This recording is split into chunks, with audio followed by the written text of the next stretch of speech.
Would you say that you did everything you were supposed to do as far as like the vetting process? What does your vetting process look like?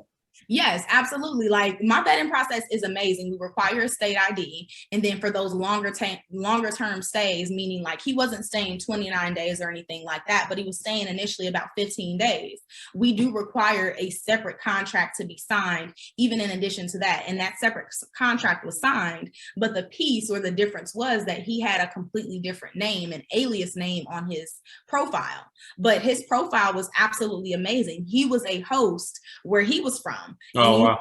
3 different properties, amazing reviews.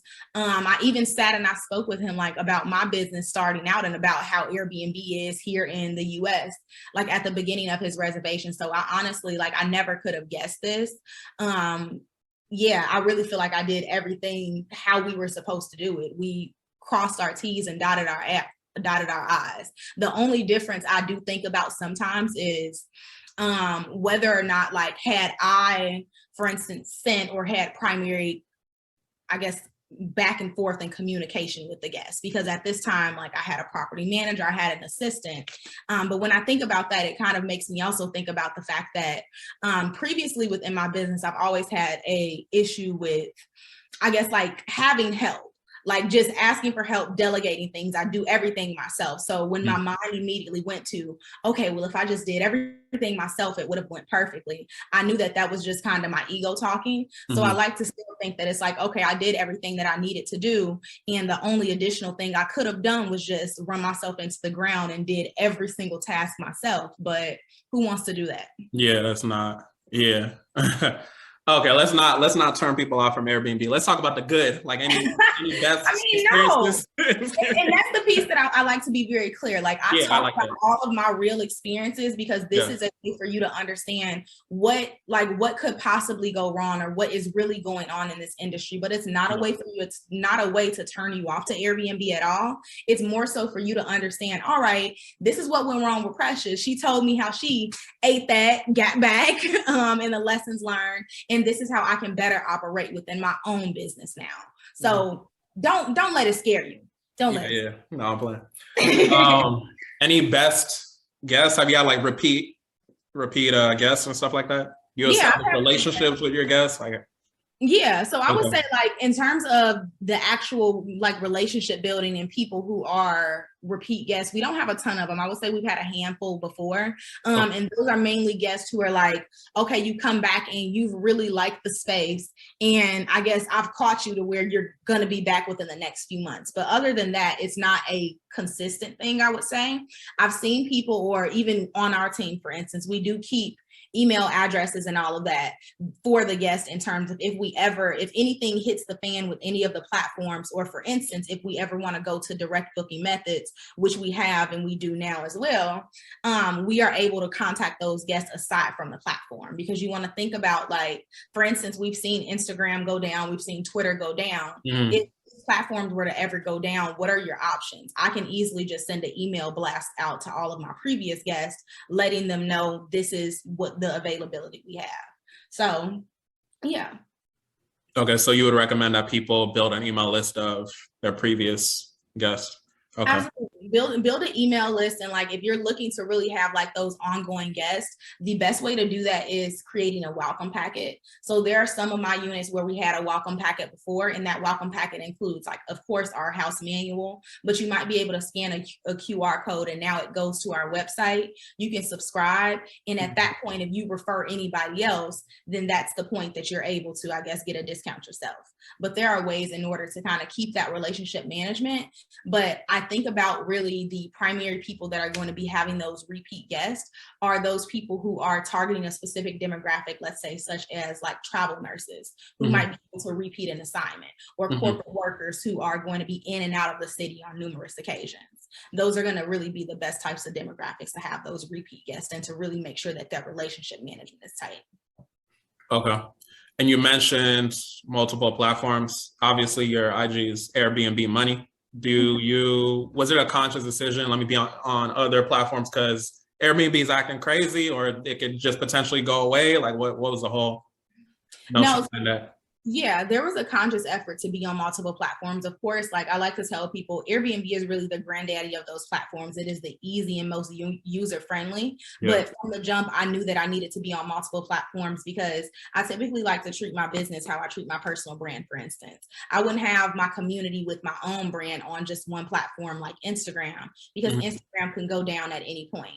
So there's always been ways that I've been kind of like building or spread myself across multiple platforms, or also building an email list, both on my branding side, but also on the Airbnb side. So in addition to being listed on Airbnb, I'm on Furnish Finder, I'm on VRBO, I'm on booking.com, just to make sure that I'm getting all of the visibility that I can.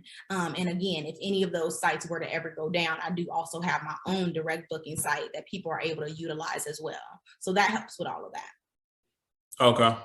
So I'm curious about the YouTube. You did the docuseries for the tiny home. What was the whole purpose of it? Was it just to document the process, show people the bad? Was it to get more awareness for more business? Like what went into that? Why did we do all that? I really believe initially I documented this process.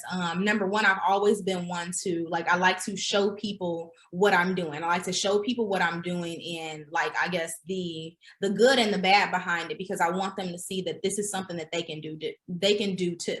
So if I'm trying out something, it's like, all right, I'm trying this out. I don't know if it's going to work, but I'm going to document the process, because I'm also somebody who I document everything. I do a ton of journaling. I do a ton of writing. I do a ton of my own video vlogging. So at that point, that is just how I'm able to look back on my own experience to make sure that I'm just benchmarking myself against myself to make sure that I'm improving. But yeah, so that is kind of I guess the main piece with that. Okay, with the tiny home, obviously it's a little bit different. Is there do people go there for content? So my YouTube channel, primarily, I would say the main people who are on there and the audience that we build up is for the tiny home. So people are going to tiny home content in regards to getting started with Airbnb as well. I have some of my branding content on there as well. And it's funny now that everything has blown up in terms of, I guess, people being interested in the tiny homes, that has now put additional eyes on all of my previous content that I did years ago. That I was like, dang, why isn't this hitting? Why isn't this hitting? And now it's people under there and it's hitting. So it's funny to kind of see that as well. Okay, dope. Yeah, that's the beauty of YouTube. So you have everything you did before on you. Is it the same? It's not a new YouTube. It's the same one. Yeah, exactly. It's the same. Oh, okay. Yep. Okay. So the same YouTube and what we do, because everything on there is going to be in regards to everything that I'm doing within my businesses. Because most people, or the audience that I've built, of course, they're interested in the tiny home process, but most of them comment. You'll see a lot of the comments are, okay, I love what you're doing. I'm telling my friends about this. I'm telling my kids about this. I really want to continue to follow you because you're going to continue to do great things. And with those types of comments, I'm like, all right, I don't just want to pigeonhole myself into just tiny home content, because so many of them typically are interested when I do say, okay, I've had a vending machine business. Okay, I have sold, thousands of dollars in digital products. They are interested in all of that in terms of how do you really, I guess, make money and build wealth, and how do you keep your mindset right in the process. So that is what most of the content on the YouTube is now. It does include the marketing content I have, some of my mindset content and my speeches from when I used to speak and do conferences. And then it also has a tiny house series. More so it's organized in playlists though, so people understand what they're getting into. Oh, okay, dope. Okay, so basically, I forgot my question. I had a specific question for you. I think it was in regard to speaking. I'm trying to remember. Hold on. Give me a second. So with your YouTube. Okay. So you have speaking on your YouTube. Are you currently doing any speaking? Because I know you said you stopped scaling. Yeah. Right? Okay. I stopped scaling the short-term rentals. The short-term rentals, yes, in terms of Airbnb. So right now, I do not have any speaking engagement scheduled for this year, but that's primarily because I am heads down building Landrift right now. So more in the tiny home realm, I'm giving myself a lot of focus, because this is a project that it's on a lot larger scale than I'd say Airbnb in anything that I've ever done, because this is going to be something I'm working with the city of Atlanta. I'm working with people of the community to assist them with kind of getting these accessory dwelling units in the back of their homes as well. So it's something that's requiring me a little bit of focus, since we are building a platform to go along with this as well.